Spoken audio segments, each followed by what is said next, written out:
اور ان کو اس سے گزارا کیا تاکہ اس میں ہم سب کے لیے کیا امت کے لیے ایک سیکھ ہے، تاکہ لوگوں کو اس میں عبرت کا نشان ملے، عبرت کی ان کو سیکھ ملے، اور سیکھنے کی ہمارے لیے اس میں بہت سی چیزیں ہیں۔ تو یہ نہیں ہے کہ بس آپ نے بس لا الہ الا اللہ پڑھ لیا، اللہ کا نام لے لیا، اور منزل کیا ہے ہمارے سامنے آ جاتی ہے، اور منزلیں ساری آسان ہو جاتی ہیں۔ اب تو کیا ہے، کچھ کرنے کی ضرورت نہیں ہے، نہیں۔ جب اللہ کا نام لیا ہے، اللہ تعالیٰ کا رستہ لیا ہے، تو پھر کیا ہے، مشقتیں اور پریشانیاں آئیں گی۔ تو انسان کو مشقت پریشانی سے گھبرانا نہیں چاہیے، اور انسان کو تدبیر کرے اور توکل علی اللہ کرے۔ بعض اوقات بعض عمل سے انسان کے درجے اس طرح بلند نہیں ہوتے ہیں جس طرح تکلیف سے گزرنے پر بلند ہوتے ہیں۔ عائشہ رضی تعالیٰ عنہا فرماتی ہیں کہ ایک رات وہ لیٹی ہوئی تھی، اور جو ستارے تھے وہ آسمان میں چمک رہے تھے۔ وہ کہتی ہیں آپ صلی اللہ علیہ وسلم سے کہ یہ جو ستارے آسمان میں چمک رہے ہیں، یہ عمر رضی تعالیٰ عنہ کی نیکیاں ہیں۔ تو اللہ کے رسول صلی اللہ علیہ وسلم نے فرمایا، یہ عمر رضی اللہ تعالیٰ عنہ کی اس رات کی نیکیاں جس رات وہ ہمارے ساتھ تھے غار ثور میں۔ ایک رات کی یہ ساری نیکیاں ہیں حضرت ابو بکر صدیق رضی اللہ عنہ کی۔ تو اتنی زیادہ ابو بکر رضی اللہ عنہ نے قربانیاں دی، اور ایسے بہترین ساتھی تھے، پورا ہی گھرانہ جو تھا ان کا زبردست تھا۔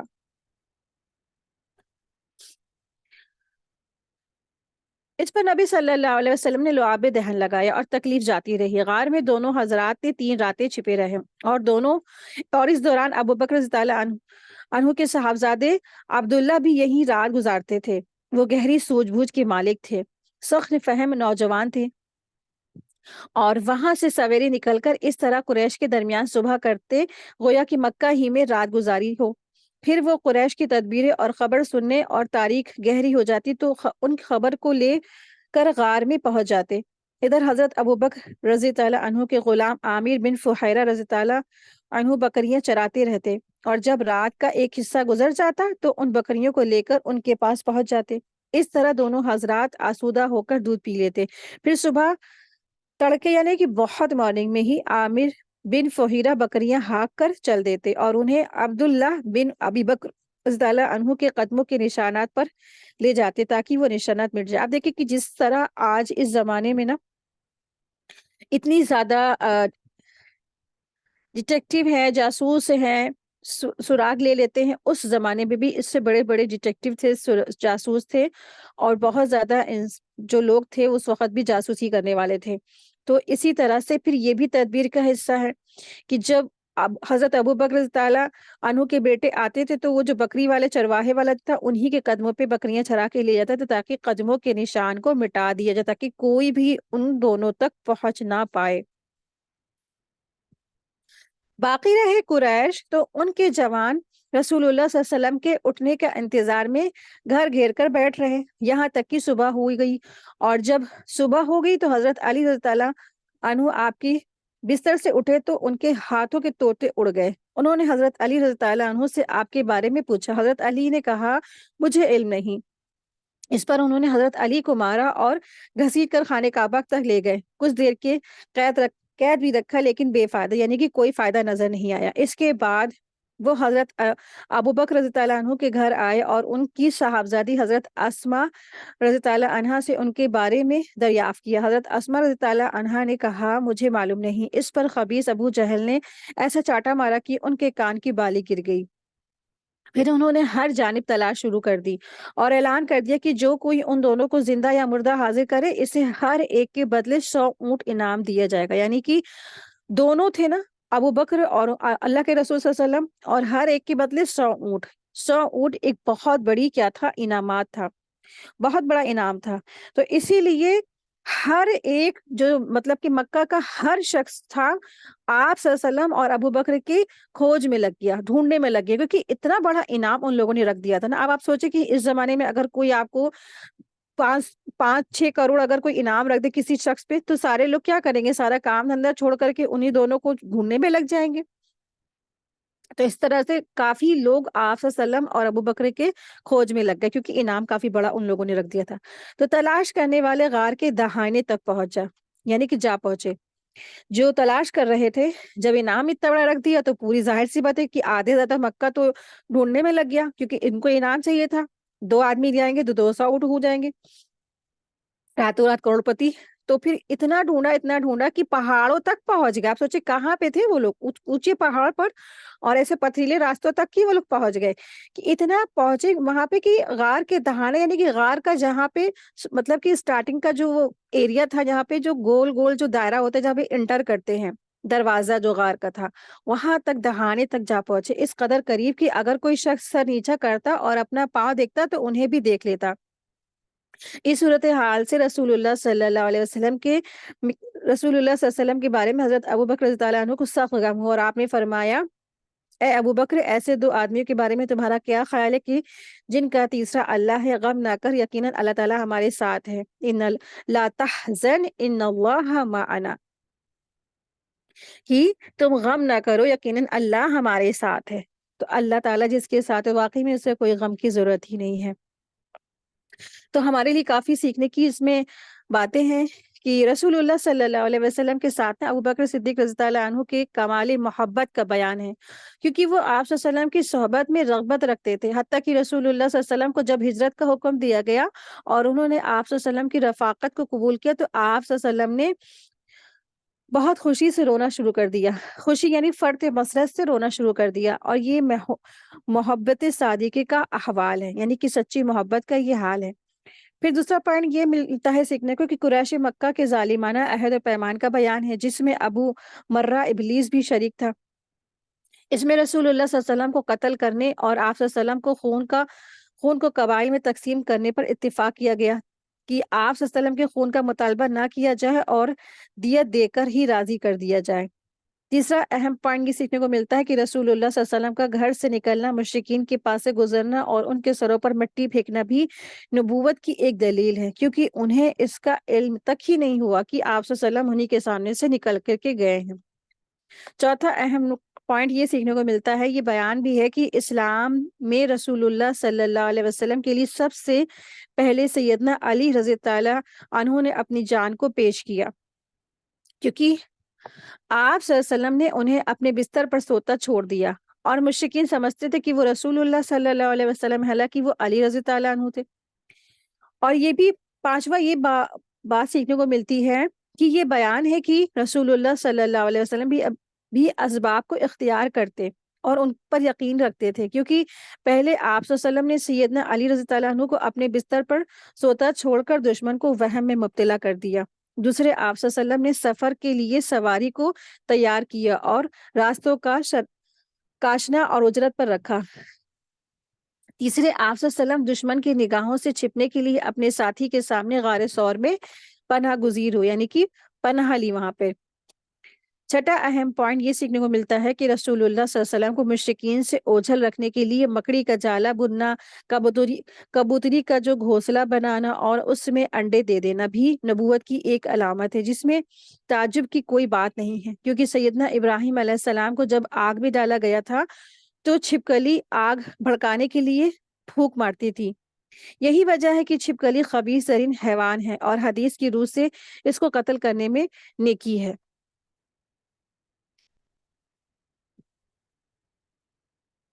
مدینے کی راہ میں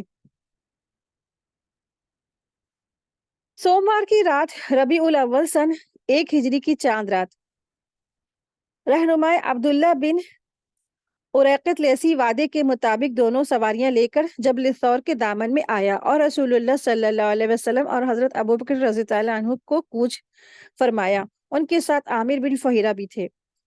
رہنما پہلے جنوب کی جانب یمن کے رخ پر دور تک چلا، پھر پچھم یعنی مغرب کی طرف مڑا اور ساحل سمندر کا رخ کیا۔ ساحل یعنی کنارہ ہوتا ہے، سمندر کے کنارے کو بولتے ہیں۔ ساحل کے قریب پہنچ کر شمال کی طرف مڑ گیا اور ایک ایسے راستے پر چلا جس پر شاذ و نادر ہی کوئی چلتا ہو، یعنی کہ ایک ایسے راستے پر چلا جس پر کوئی نہیں چلتا تھا، کیونکہ نا اس کو اسی لیے چنا گیا تھا، کیونکہ راستوں کا بڑا جانکار تھا، اور پورا مکہ جو تھا آپ صلی اللہ علیہ وسلم اور ابو بکر کے پیچھے لگا ہوا تھا۔ اب وہ ایسے ایسے راستوں سے لے کے جا رہا تھا کہ جدھر کوئی بھی نہیں جا پاتا تھا، پہلے اپوزٹ اور پھر سیدھے راستہ۔